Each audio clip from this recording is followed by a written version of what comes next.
Hey everyone, Glenn here. I just wanted to apologize for last week's cold open. The robots totally took over, and in their battle for global domination, I always forgot that I could just hit his off switch on the back. So I did that, so no more troubles from Robot Guy. Thanks so much, and now on with the show.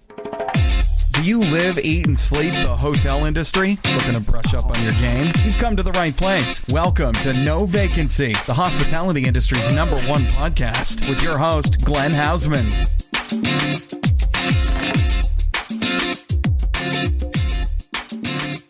Hey everybody, welcome back to this week's No Vacancy podcast with me, your host, Glenn Hausman. I'm coming at you from a nondescript hotel somewhere in Southern California, following up on the big America's Lodging Investment Summit over at Alice. And if you hear if I'm exhausted, well, these events really take a lot out of you. Before we get started, I just wanted to say that please give us a 5-star ratings on iTunes. It's a really big help to us. Really generates more interest in the show, and folks that haven't caught on to the show yet will be able to find it. The more reviews that we have, the more likely it'll show up in different searches throughout the internet. Also, I'd like to bring in today's wonderful guest star. We may have had him on once before, maybe twice, maybe even as a regular, Mr. Bruce Ford of Lodging Econometrics. What's up, man? Hey, Glenn. Great to be with you, man. A couple days in L.A. will just clean up any issues we're having about cold weather up in New England, right? Yeah, well, good luck to us as soon as I head back and step off that plane and have to wait for the van to pick me up, take me back to my car. It's going to be a cold one, Bruce. Yes, well, keep your hat and gloves ready, Glenn. This is called your Cub Scout training. Yeah, I always keep my my winter hat and my gloves and all of that kind of stuff in my check bag. So as soon as I get my luggage, throw it on, call my car, wait outside, and pray that they show up in a reasonable amount of time. Agendas. You must travel a lot now. I sure do. So, Bruce, before we get into the meat of today's show, I wanted to tell you that next week I'm going to be announcing something really exciting here at No Vacancy. Well, it's February. Yes. It's 2019. Yes. It is time to innovate. Whoa. Glenn, you have me all in a Twitter. We will be using Twitter on this one as well as Instagram and Facebook because we are putting together an incredible contest with our great friends over at Joyful. And stick around because you're going to love this, but let me tell you what it's going to be. You guys all out there, all of our fans out there have a chance to win an all-expense-paid trip for 2 people. Well, mostly all the expenses, airfare, hotel, and all of that to New Orleans to attend the New Orleans Jazz Festival, Bruce. And we even have tickets for the winner to see the one and only Rolling Stones. Can you believe that? Whoa. That's a pretty good prize pack, Glenn. Yeah, it's going to be good. You must have some excellent sponsors to put that together. Well, our excellent sponsors are the amazing people over at Joyful. That's Joieful. Be sure to check them out. We got more details coming. I'm going to be putting up some videos with all the specifics of the prize packages, what you can win, and, of course, most importantly, how you and your friends can enter in order to join me in New Orleans for this incredible event. I just hope that whoever wins this I can keep up partying with because I'm a little worried after this couple of days of just talking to people at Alice that I'm going to have a hard time making it through New Orleans Jazz Fest. Well, Glenn, your name went do not equal with party a couple of years ago. I saw it happen. I am trying to retire, though. Although, let me tell you, I am actually exhausted today, and not from partying too much, but just staying up an inordinate amount of hours, trying to get great content. Bruce, in the 25,000 steps yesterday, right? I got so many great video interviews, plus the incredible podcast, which follows right after the commercial break with Pat Pacious, the CEO of Choice Hotels International. But be sure to be sticking around to the No Vacancy Network over the next month or so because I've got incredible podcast interviews with all of the who's who in the hospitality world. So I'm excited to bring those videos to you. But Bruce, Alice is now over. What did you take away from it? Well, people are still trying to make a relevant comparison of Airbnb occupancy to hotel occupancy. They're still trying to build up a story. And I've said to really anybody that asks is Airbnb is what you call flex inventory. It builds up or slows down based upon events that are in town, whether you have a sellout convention or you have a big national sporting event like the Super Bowl. And that flex inventory is, something that's kind of always been there. It's just a different way to aggregate it. So yes, I feel like there are some cities where Airbnb is very successful, but I also know now just as many cities that are fighting its presence and fighting its existence. Yeah, they certainly are, and we're going to keep following that story as it goes on. And be sure to check all of the content that I do on HereToStay.tv, which really focuses on this alternative accommodations kind of universe. And Bruce, while I agree with you that it is great flex rooms for a market to be able to expand and contract as demand requires it, but I am seeing a shift in society, especially amongst folks of the younger set that really just like to live and vacation that way, more rooted in the neighborhood, more of a sense of an apartment as opposed to a traditional hotel. They feel like they're getting a great value, and I'm not really sure that hoteliers have fully embraced the systemic changes that are taking place. I think there's always going to be a culture of people that want to experience leisure travel in a little bit of a different way, okay? And I think, again, those people have always been there. These are people who aren't going to pick a hotel anyway. Right. So I also agree with you on that, but I do think that more and more people are going to be coming into this particular market. But you're right. For years and years and years, before the technology was really there to make it present, that business had always been there, kind of lurking behind the scenes. It's one of those things like I always thought to myself, in my 20s and 30s, hey, it would be really cool to maybe rent a home, but it was just a fleeting moment because I didn't really have an easy mechanism in order to make that happen. In fact, I rarely ever did that. One time I know we went to a bachelor party many years ago that was in a home, and I love the whole concept of that. It was cool. It was unique. The fact is that I'm sure that home had been available through a rental agency for many years. For sure. Okay, because it was in a This resort is all pre-Airbnb, area. just so everyone knows. It was in a resort area. Okay, no question about that. And I think if I was really taking another dive into this, Glenn, the resort inventory versus the urban inventory. Okay? Right. The resort inventory has always been there. The urban inventory is where you deal with more flex inventory. But at the same time, again, these are people not picking hotels. And is that demand generator aspect growing? It is potentially. But the fact that Airbnb is going to turn into a third-party booking engine for the hotel industry, that just doesn't make any sense to me. I don't understand how that's going to work. Well, we're going to continue to see as time goes on, but because they're taking independent hotels now and happy Yes. to resell their inventory. Well, ideally, we know what their strategy is more to become a OTA type of a company out there, because it's easier for them. There's less legal liability, I would think, in the end of it if they're just acting as a middleman, and of course, they're adding a lot more potential profitability. Most of the owners that I've talked to said it is a no impact agreement. What do you mean by no impact agreement? They're not selling anything. Well, we'll see. Nothing of substance as of now. As of now, and I think those are the key words to say, Bruce, because I do think that this is going to become more of a thing as time goes on. But I'm getting real tired of talking about well, Airbnb. after I played golf for 10 years, I became better, and it became a real thing, so I wanted to do it more. Right. I mean, come on. All right. Which is why you'll never catch me on a golf course. It is not. Maybe miniature golf, man, because I was always really good at timing when the windmill would go to hit my putt to go through the hole underneath the windmill. So the second thing that I heard that was really interesting is the discussion about somewhere between 0 and 3% growth this year. Yeah. And that's on the revenue side. Yeah.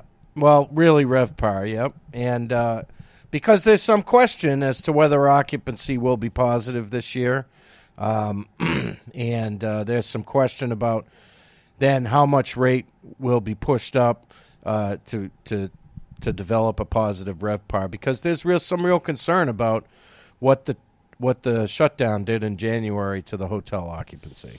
What was the concern that you heard expressed? Because honestly, I've not heard anything about the shutdown affecting anything in regards to the hotel business as of yet. You're the first one to break this news with me, Bruce. Well, Glenn, I heard from the stage and I wasn't actually sitting in the session, but it was an amalgamated set of clips. Right. That somebody said they think the shutdown cost the travel industry globally $100 million a day.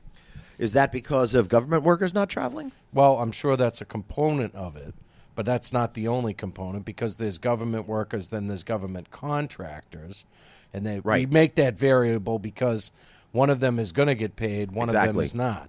Okay, so that's a component. But also, travel was tough in January. I traveled a lot. You traveled a lot. It's winter time. There's always delays, but then there's other travel delays piled on top of it. I found it very difficult in January to get around. Right. And when you finally got to the hotel, the respite, you're like, where is everybody? I had that a couple of times. I haven't had that experience. Maybe people just don't like you, Bruce, and they're avoiding you. Oh, Glenn. Oh, Glenn. Trying to bring a little humor and levity to the Exhausted podcast that we're doing today from well, I love Southern being your California. slapstick, Glenn. I mean, you knock me around all the time. What can I say? Well, that's kind of the nature of our relationship. Bruce and I have known each other for quite some time. We were kind of in the same freshman hospitality class more than 20 years ago coming in, so it's only natural that we'd, kind of give each other junk about this all the time. So it's not a new supply discussion that could drive the industry down. That isn't the impact. I mean, 2.3% supply growth is expected. It's not going to be bigger than that, mostly because the hotels are taking a little bit longer to get completed because of labor shortage, but also quality labor shortage as we're putting more unique things into hotels, and I'll use a lot more luxury vinyl tile as a for instance, which is a different installation than carpet. And so we're seeing 3, 4, 5 months of delay once a hotel begins before it actually opens. So that's spreading the openings out a little bit. If you do like LVD tile, please check out Porcelanosa, my amazing sponsor for the Hotel Design Podcast. And as this is coming out, we should have a great new show at the Hotel Design Podcast with Mike Sumi of Stonehill and Taylor. And they are designing the amazing, incredible, well, I expect it to be, TWA Hotel coming to JFK this spring. Learn all about it at the Hotel Design Podcast. But Bruce, what other issues were you seeing at Alice that you think were really important? The labor thing, to me, seemed to be a big issue. Yeah, you're going to get that 2 to 3% RevPAR growth potentially, but I think your operating expenses, specifically around labor, is increasing much more than that, especially in regards to all of your vendors that you're using are also seeing increases in labor, and they're starting to push their prices too. Yeah, my last comment was about construction labor, but I think if you look at operational labor at the hotel, there's no question the costs are going up. They're going up faster than inflation. They're going up maybe 2 and 3 times the inflation rate. And some of that's contracts that are due. As we know, Marriott had some union contracts due in some cities this year, and they've worked to negotiate those. And when you have those, you can have disruption. You can have increases that are, not necessarily the norm, but are a little bit outside of the norm. So there's a lot of, increase due to some inflationary increase, but also there are some cities that are putting in this higher minimum wage that's really having the largest impact, I think, at the hotel industry level, because it's not that the some of the staff in the hotel is underpaid. They're just paid at the market rate, which is in many cases minimum wage plus a percentage. Yeah, and as my checking in with Anthony and Glenn partner Anthony Melcuri says, that some of these union-run hotels in places like New York City, they're already getting paid a tremendous amount of money, much more so than the minimum wage or even that $15 minimum that people keep touting. And that's really impacting abilities to run hotels profitably, even when they're charging hundreds of dollars a night. It's one of the reasons we have such rate increases, Glenn, and it's one of the reasons that, in this time in the cycle, owners fall back to, it's not about running 80%, it's about making sure I'm charging enough. Well, I would argue that they charge too much for my room at the Alice conference. I'm going to be paying for that one for a long time. Ouch! Well, you pretty much hit the book button, Glenn. It's downtown L.A. in January. It costs. Yep, I know. What are you going to do? That's market prices. And one of the reasons why I heard from folks that they just rented an apartment. Mm-hmm. You notice they didn't bring up all of the, hey, I had to park my car, hey, I really paid $325 a night, had no maid service, all that type of stuff. Right. I didn't hear the rest of that comment. Oh, I rented an apartment. Well, Right. good for you. Okay. All right, so I am super tired, super depleted today, Bruce. I'm looking forward to, as soon as we're done with this, I'm going to be hitting a flight back to New York today. I'm really just glad that the TSA is back in action. I was starting to get a little worried there. Me too. I, obviously had a number of interactions with TSA people in January, and I'd say thank you to any one of them that's listening for sticking it out. I know that was a terrible situation. I'm hopeful that what we hear from the office of the president about you all receiving all of your back pay is in fact factual, and that nobody suffers any more pain and inconvenience because of that, because the travel industry continues to fight the good fight about elevating our impact on the global economy every single day in Washington. Yep, sure do. And a lot of organizations are doing a great job with doing that sort of stuff. But, Bruce, before we wrap up, any more thoughts on that Alice conference? Well, Glenn, they have my picture. Oh, yeah. That is true. Security got tight this year, dude. It's like I totally get you're trying to keep the what is colloquially called the lobby lizards away, but they really took the fight to the people this year. Well, it's a new platform for the hotel business. I'm not sure that we've had scan and view facials of everybody who walks into the show ever before.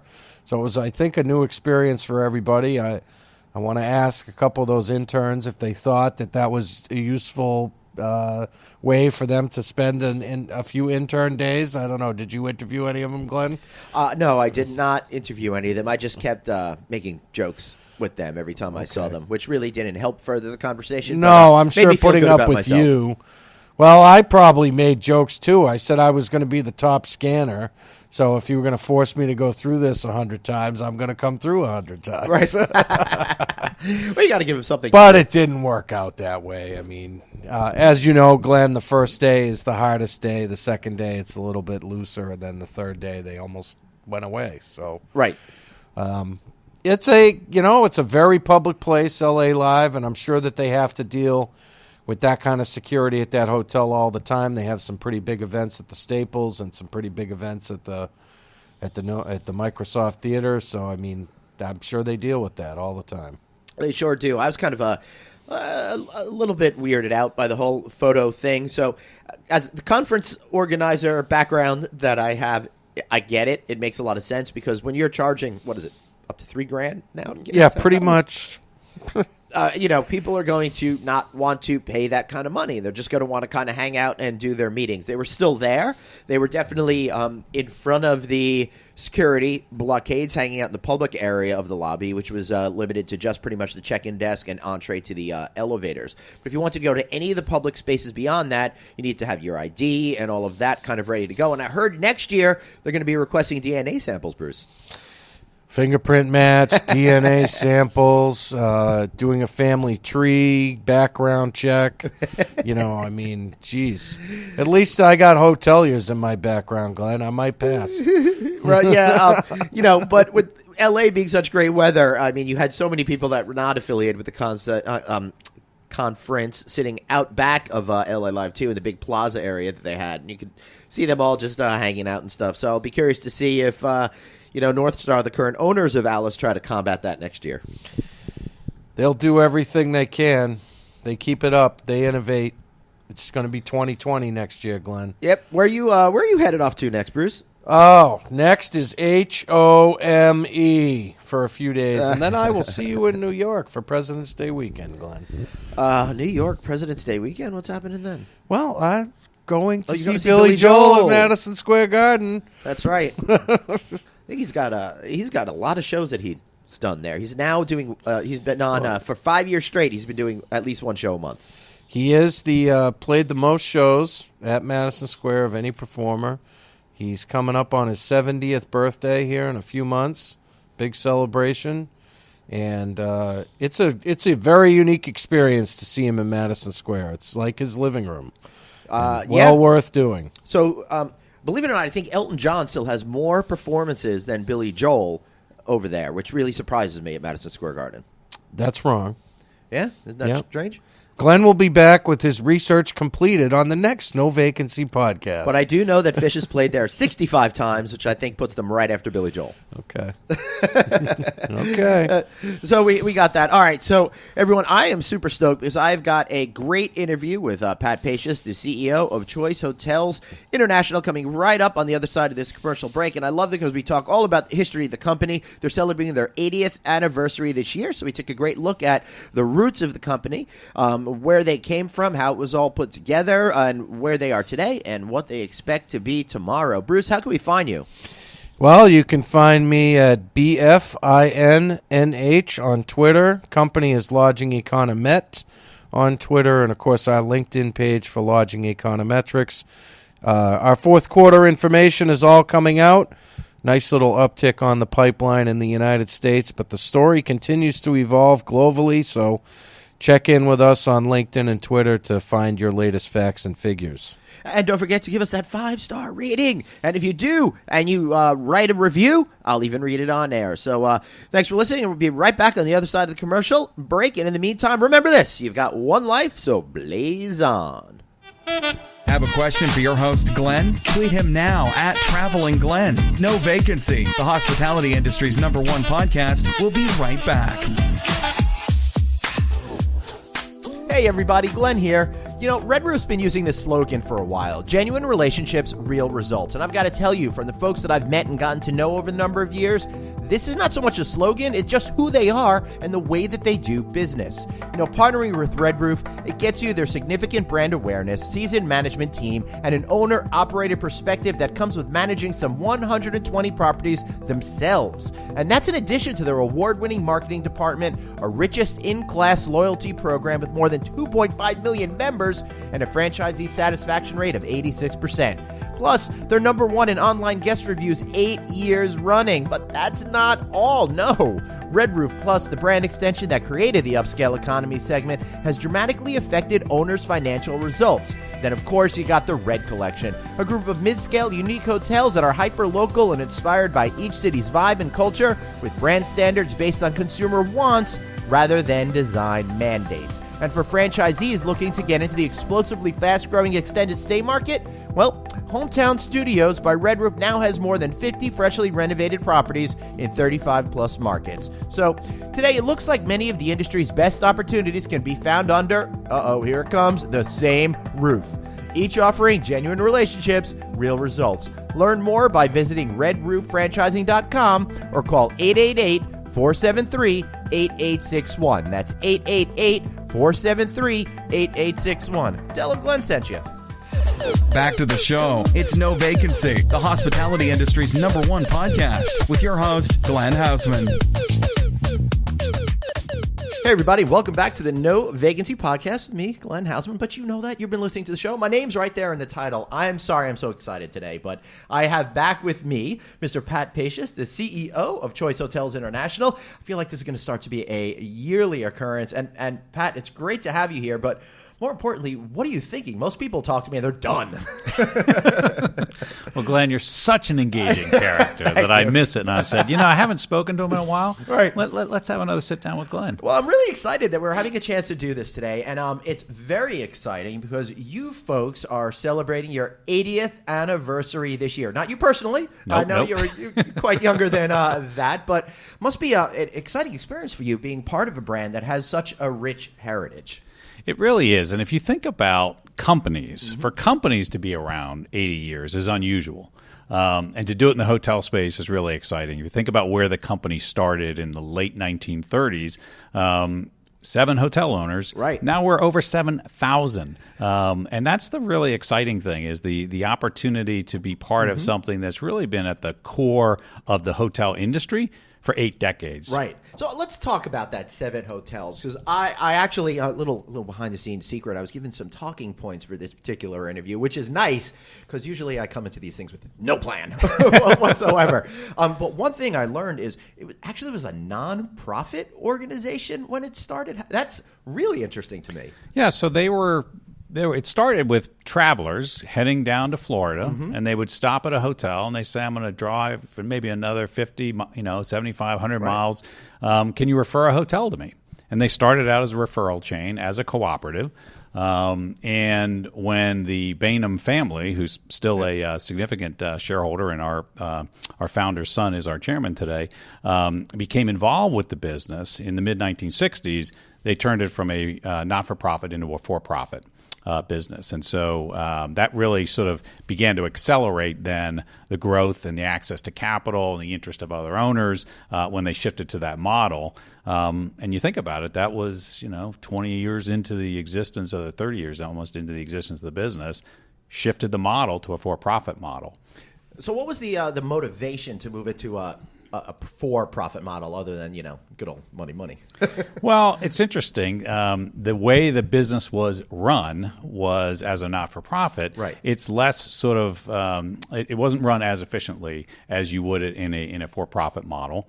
And the second thing is once you go as a for-profit company and you can get access to capital markets, it allows you to expand and borrow capital and put that capital to use to accelerate your growth, which was really one of the catalysts for what is today the Choice Hotels that we know. So what happened between then and now? Tell me a little bit more about that great history of this brand and how it started to become a powerhouse. Because I'll tell you from my point of view, as a guy that came up in the 1970s and 80s, it was one of those brands that was just ubiquitous, always there. We stayed at them a lot as a kid. But I'm curious to know, how'd they get everywhere so early in time?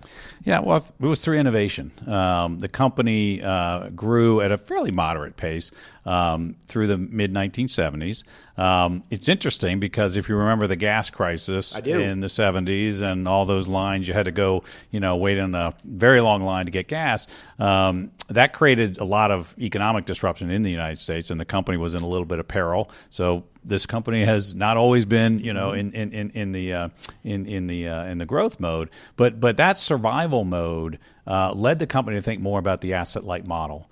And over time, we really began to look at franchising and that business model as an opportunity for growth. And focus, that's the other piece of it. So there are important aspects of the hotel business, people who want to own real estate and are really good at that and developing the real estate. There's people who are great at hotel management, and there are people who are great at franchising. And that's where the company back in the 70s and 80s really started to change the business. That is interesting because I came into the business in 1996, and that was around the time when some of the other companies were starting to move to that asset-light model. And I'll be honest with you, I had no idea you were there ahead of that.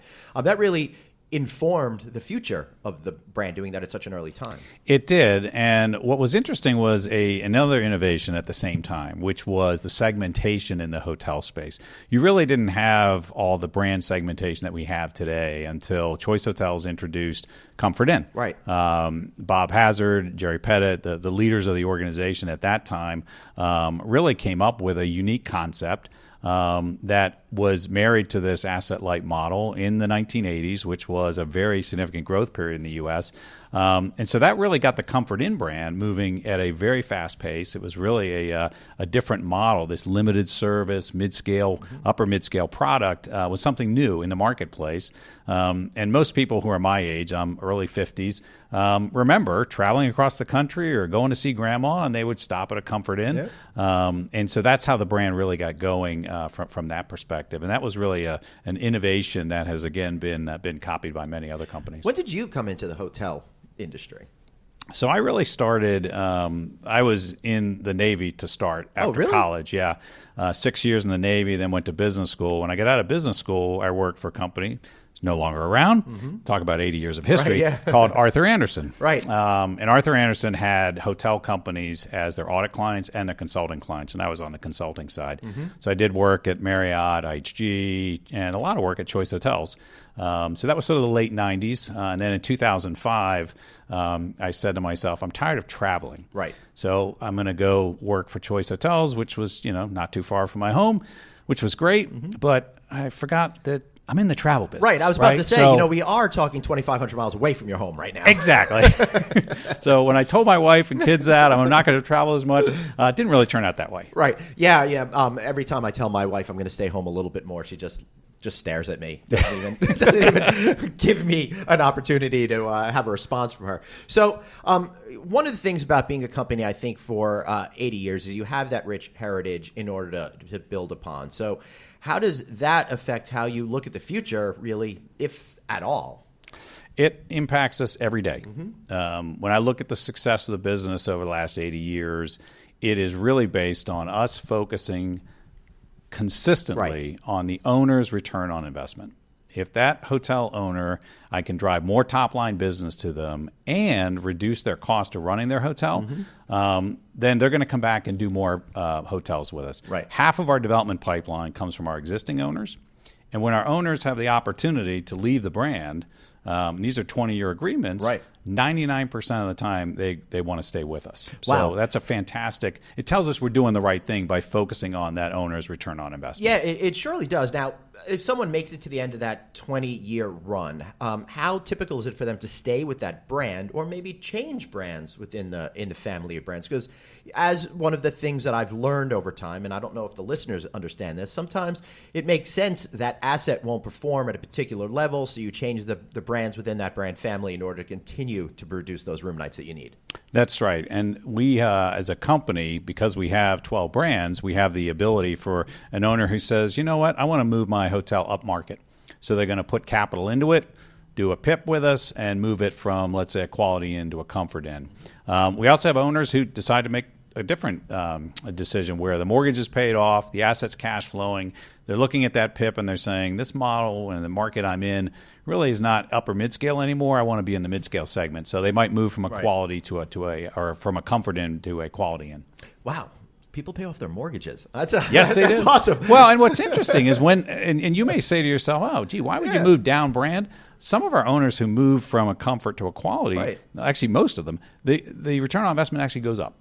Because they're better positioned in the marketplace given the ADR they're able to drive and the investment that's required to stay in that brand. Well, I think there's a little bit of too much prejudice in our industry against brands that might not be of a certain, I don't want to say, a certain level within the industry, a certain category within the industry. There's no shame no matter what you are at. And I think maybe we put a little too much emphasis on having to have upper scale properties and always move up. And even if it's not financially efficient to do that. Yeah.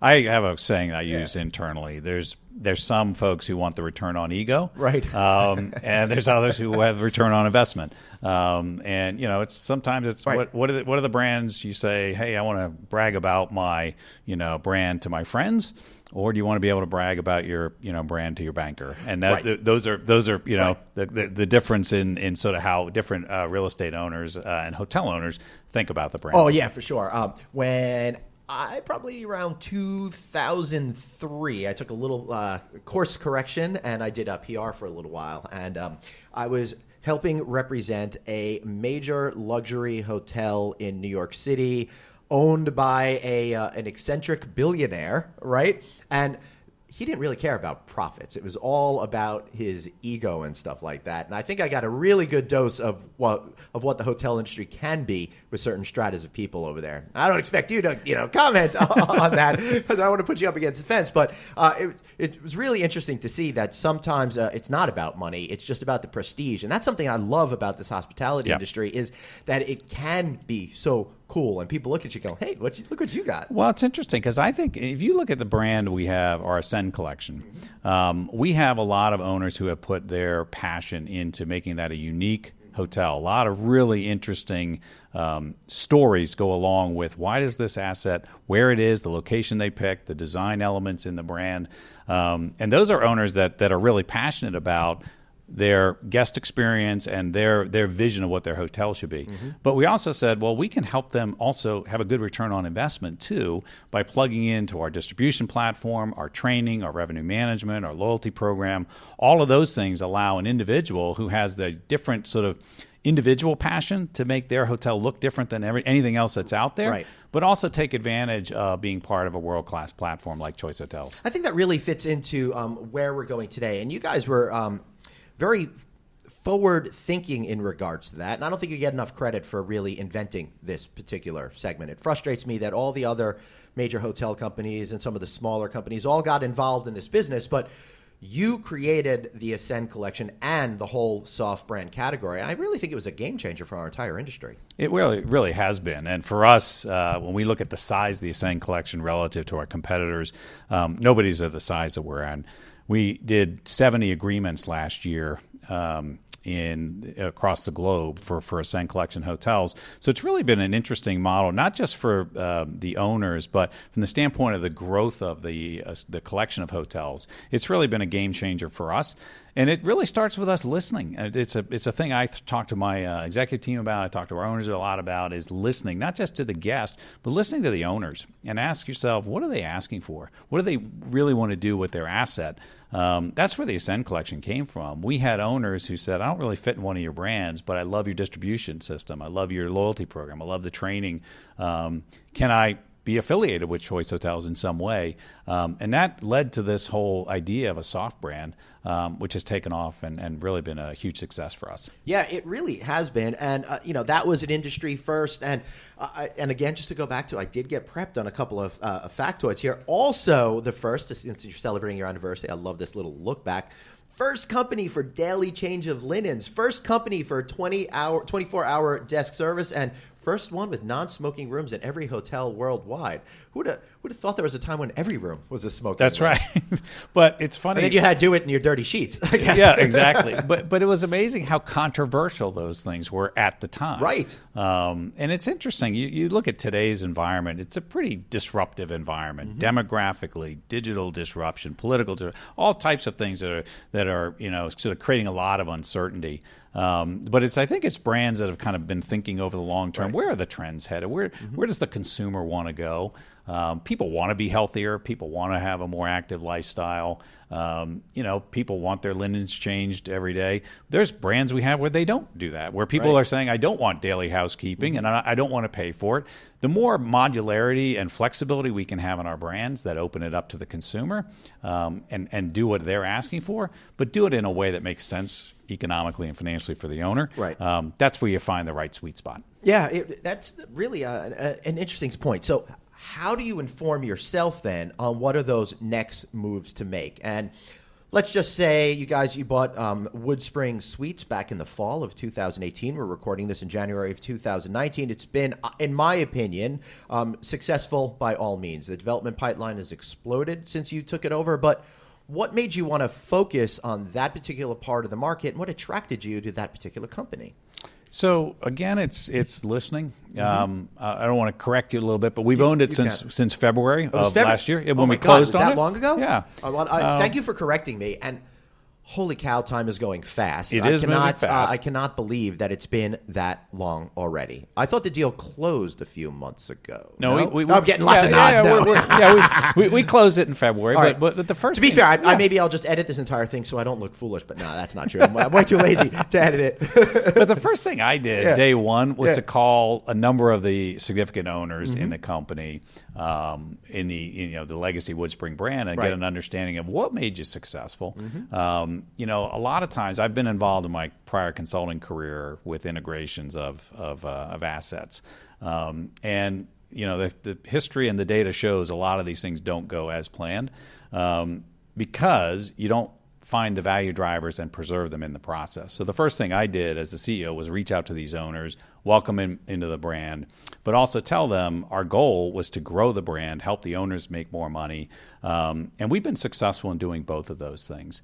But all of that started with reaching out to the owners. I've been out to visit these folks at their hotels, in their offices, sit down with them and get an understanding of what's driving the value in this brand today and how can a world-class distribution platform, loyalty program, corporate accounts, all the things that we can bring to the table that Woodspring didn't have before. How does that help accelerate the growth of the brand, and how does it help expand the GOP margins of these hotels? Right. So that's where we've been laser focused, and we've been doing it in a deliberate fashion to make sure that we don't take a brand which is very dependent on extended stay occupancy and bring a bunch of transient guests to the hotel, because that'll muck up the whole model. Muck ups the model, exactly.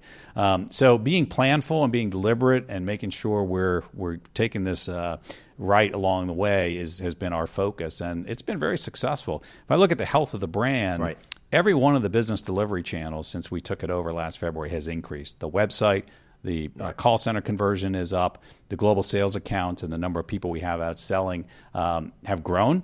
And the performance that's being delivered in the hotels is all picked up as a result. So how do you choose between an acquisition and creating something from scratch, such as the Clarion Point brand extension that you introduced last year? So notice I didn't say a month because I don't want to screw it up. That's good, Glenn. You get good at this. If you look at our portfolio of brands, about half of them we've acquired, and the other half have been organic growth opportunities for us. And so we don't have a necessarily preference for one or the other. Right. But when you can do organic growth, that's great for your shareholders, and it also gives you a blank slate to start from. Mm-hmm. What we saw in the mid-scale space was the need for a brand that was really focused on two demographics. One, boomers without children, so sort of empty nesters, if you will, and millennials who had yet to sort of have their mortgages and their get us their Gen children. X people. Yeah. I know how it is. We're the forgotten many. But those two demographics actually have different needs when they travel. They want some premium amenities today, but they don't necessarily want to pay the premium price that you have to pay at an upscale hotel. And so really looking at the things that matter to them, the breakfast options being more healthier oriented as opposed to what we have in maybe the more family oriented brands, the fitness center, and then some artwork and some design in the hotel that really help you connect with the local market.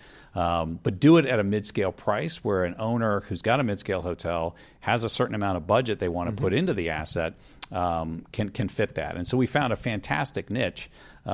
We introduced the brand at the lodging conference in September, or maybe it was October this year. But you're wrong on all these months. I don't know what's going on. We are.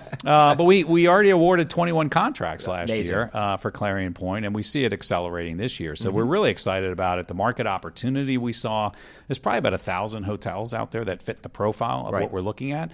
So these are conversion hotels where the owner wants to put in the investment to become a Clarion Point and be part of the Choice Hotel system. Now, I want to talk a little more about extended stay, which is so interesting to me. You have the mainstay brand, you have the suburban brand.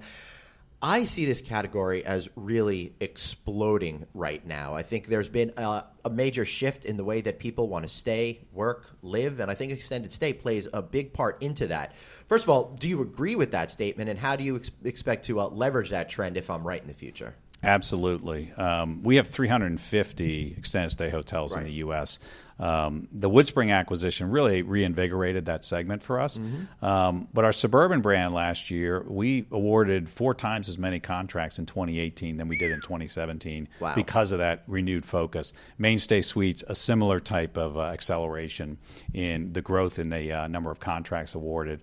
And we're attracting more capital, more institutional capital, more multifamily owners, family offices, those types of folks who have that long-term hold period and are looking for an asset that has some great returns. And so the extended stay segment and WoodSpring, Mainstay, and Suburban in particular have been a really exciting growth engine for our business. And it's something that I think is also working with the demographics of, as you mentioned, you have a lot of people now who are traveling for work, and they may stay for 3 months or 6 months. You have nurses doing that. You have construction crews doing that. You have a lot of people who don't want to necessarily move from their hometown, but they need to be in a certain market for 6 months, 3 months, whatever it may be. And so that extended stay segment is really an exciting place for us to be. Yeah, it certainly is an exciting a place to be. But also what I'm seeing is you're focused on a lot of different brands. You know what? I just realized I want to talk about one thing that you made. You made a great point there about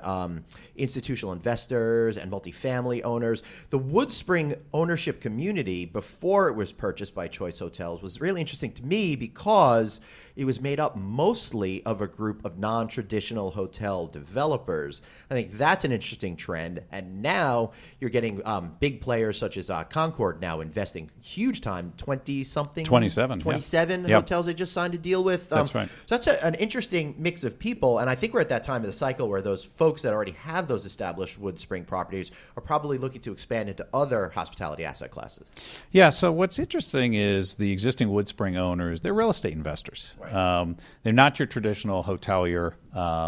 These are folks who want to make money. And as I just talked to you 10 minutes ago, Yep. we are focused on that ROI of the real estate asset owner. So it's a nice marriage, if you will, Right. with regard to their long-term interests and ours as well. And as you think about what an institutional owner is looking to do, they've got a lot of capital to deploy. Right. They're not interested in doing just one hotel. They want to spread it around.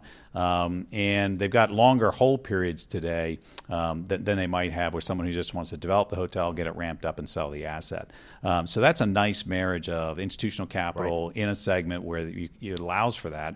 And our owners are really attracted by the returns they're seeing. So this is a good moment to do a little education for folks that are listening, that are the younger listeners coming up, because there are different types of owners. The ones that develop, they'll sign a deal with a company such as yours, and they might sell it even before it opens or shortly thereafter. And then you have a lot of the long-term players. Is there a preference to you who you deal with? Does it even matter who you deal with in that sense? It doesn't matter to us so long as they're taking care of the brand and they're helping us grow the brand.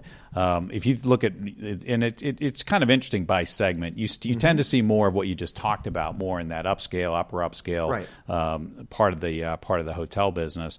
Mid-scale development, you usually find more owner operators who want to own the hotel. We have thousands of those in our system, and those are folks who are really interested in owning the asset for the long term. They want to pass it on to their children. Their families are very involved in the business. When I meet with our owners, I'm meeting with the son of the grandfather who started with us back in the 70s. We did a groundbreak yesterday here in LA for a brand new Cambria, and the family who's doing that hotel, the father started with us decades ago, and he has done every single one of our brands. Wow. And this is his Cambria. And as I'm walking out, he introduced me to his grandson. So it's definitely a family business, and the grandson wants to get into the business too. So it's knowing that part of the business is just as important as knowing the sort of more of the Wall Street oriented or institutional sides of the house. It's so interesting because you're dealing with so many disparate personalities, that multi-generation family-owned business, and then giant funds and Wall Street guys. Is it a challenge to operate seamlessly in both of those universes, or does that just become part of the skill set when you're a CEO? It's part of the skill set, but everybody's after the same thing. Right. They want their investment to be something that is worth more 5 years from now, 10 years from now than it is today. And so staying focused on that's important.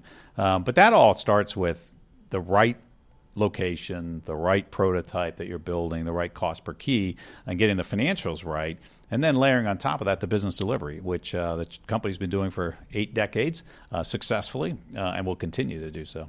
Okay, so we've talked about the last 80 years. Let's talk about the next 80 years. Tell me everything that's going to happen between now and 2098. Yeah, I think this is a business that has, it's the reason I love it. It's why I work here. The pie continues to grow. This is not Coke versus Pepsi where everybody's trying to steal market share from each other. When I look at the U.S. in particular, which is where our biggest footprint is, the long-term sort of arc of history looks very positive for the hotel space. You think about the baby boomers; they're retiring now. I forget the number, a significant number every day. Yeah. And they're living longer. February. Yes. They're living longer. Yeah. They've got more discretionary income. Yeah. They're done spending it on things, and they want to spend it on experiences, and travel fits right into that profile. So you look at that demographic, that will continue to be a significant driver of room nights for the next 15, 20 years. Now you have the millennials, which is another demographic bump. And very coming into their oriented. Yeah, very coming into their peak earning years as well. So that's going to be another driver. We love our business because those baby boomers are traveling on their own dime. Mm-hmm. That's perfect for mid-scale. Right. Our quality in brand, our comfort and Comfort Suites brands are really nicely positioned for that. Comfort in particular, we've talked about in the past. We've done a complete turnaround in that brand. Right, Move to Modern. Yeah, Move to Modern, which is a rooms renovation program, which will really be completed by the end of 2019. We introduced new signage last year to sort of reflect on the outside all the great changes that have gone on the inside. We have about 170 hotels that have the new signage. We just introduced it in May of last year. I was going to say May because I remember being there. You got that Vegas. month right, Glenn. Yeah. But that's been a fantastic transformation for that brand as well, and exciting for those boomers that are looking to travel. And then as those millennials enter their peak travel years, a lot of where they're going to want to stay is in our upscale brands. Our Cambria Suites brand, which has had just fantastic success. 40 of those open, 23 are now under construction, total of 85 in the pipeline. And we're in the top sort of major markets, the top 50 markets. That's really where we're focused. And then, as I mentioned, the Ascend Collection.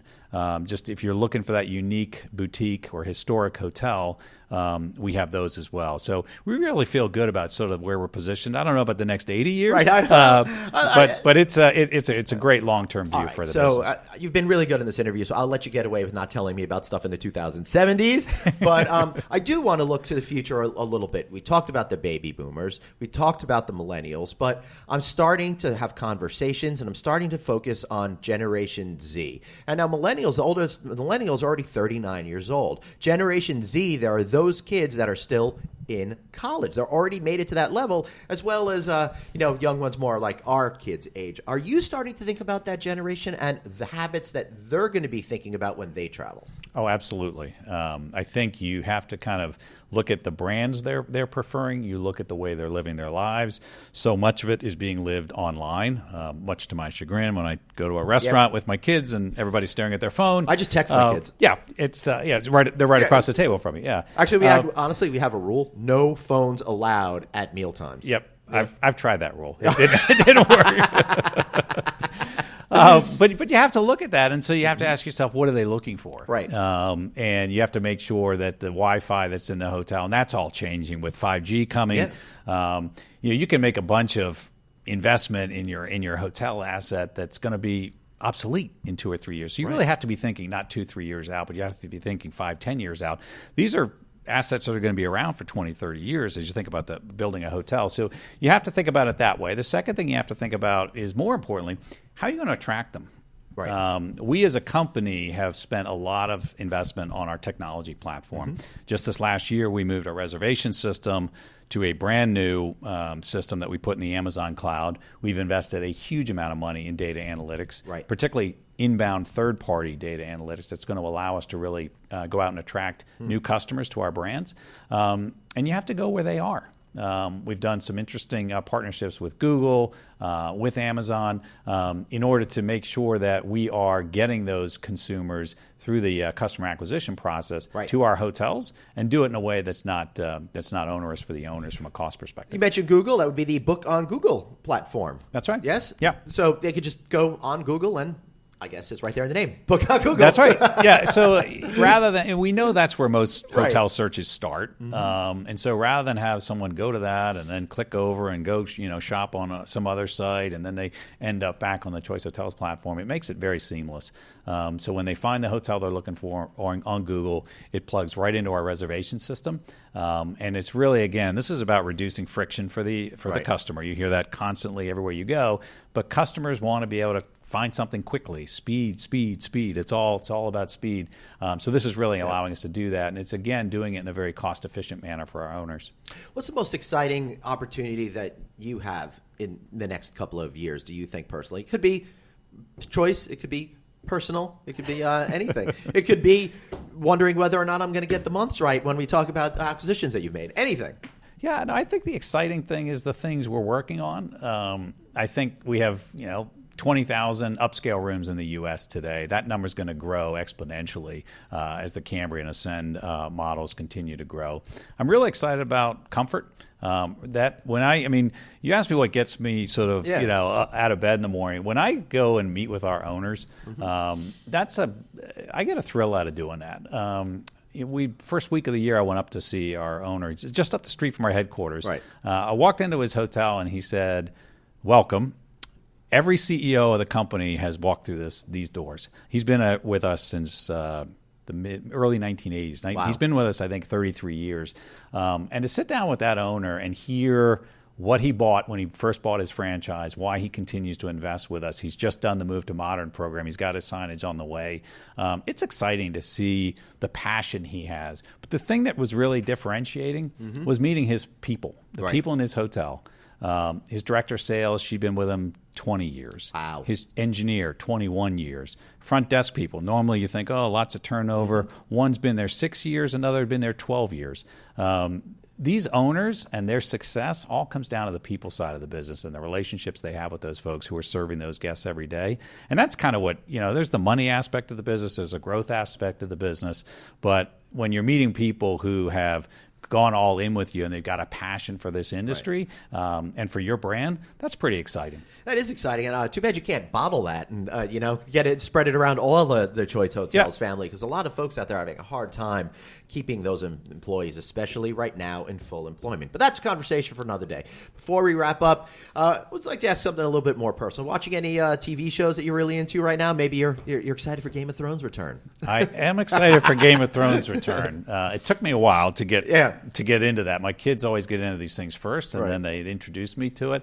But I have to tell you, other than sports, I don't watch a lot of TV. I'm not a big Netflix guy, although everybody has their sort of Netflix series that they're after. I'm more of I like to read books, so I'm a book guy. Wow, so that's crazy person. I know I'm old school. You know who else doesn't like watching TV? Generation Z. It's amazing to me. I don't know about your kids, but my kids have never watched a normal TV program since they were toddlers. That's right. Yeah, no, my kids don't watch it. It's Netflix, or it's something that it's YouTube. They'll watch the YouTube things, and that's it. Excellent.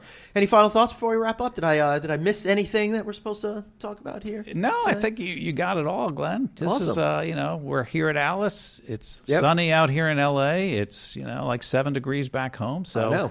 Lucky. Couldn't be in a better place. Lucky us. And sorry about that, Chicago people. I hope you made it through the polar vortex. Mr. Pat Pacious, so amazing having you on again today. Thanks, Glenn. Thank you. And thank you guys all for listening. Be sure to drop us a line at No Vacancy News. Find me at glenn@rouse.media. I know, it's a different thing. Don't worry about it. Or subscribe to the newsletter now. Text the word hotel to 66866. And I'll be back next week. That is, unless I decide to just join Generation Z and become a global nomad. See you all soon. Thanks so much for listening to No Vacancy, the hospitality industry's #1 podcast, with your host, Glenn Hausman, online at rouse.media, on Twitter at Traveling Glenn, and on Facebook.com/Glenn.Hausman. We'll catch you next time.